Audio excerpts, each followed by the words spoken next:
کون سی حلال چیز ہے؟ جیسے اپنا گو ہے، حلال تو ہے لیکن حضور نے نہیں کھائی، اور میں اس کو مکروہ سمجھتا ہوں، میری طبیعت اس سے کراہت کرتی ہے۔ عربی میں اس کو ذب کہتے ہیں، حالانکہ وہ حلال ہے۔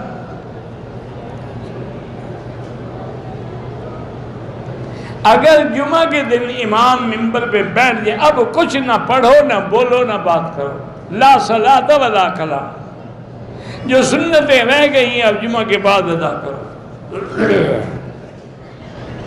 ہمارے کہتے ہیں جی علاقے میں اولیاء کرام سے منت مانتے ہیں، وہ تو شرک ہے، اللہ کے سوا کسی غیر کی منت ماننا شرک ہے۔ منت صرف اللہ کے نام پہ ہوتی ہے۔ انی نذرت لک ما فی بطنی محررا، جیسے بی بی مریم کی والدہ نے منت مانی تھی، اللہ کے لیے تھی۔ اگر غیر اللہ کے لیے نظر ہو، نیاز ہو، سور ہو، پکار ہو، یہی تو شرک ہے، اور شرک کیا ہوتا ہے؟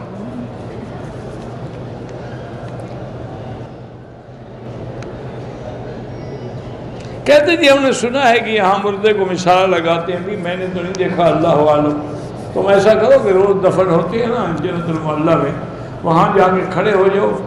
آج کل فوٹو لینے کا تو تمہیں بڑا شوق ہے، تو جب مردے کو رکھے تو فوٹو رو دیکھو مثال لگا رہے ہیں، کچھ کام تم بھی تو کرو، سارے مولوی کے ذمہ تو نہ لگا دو۔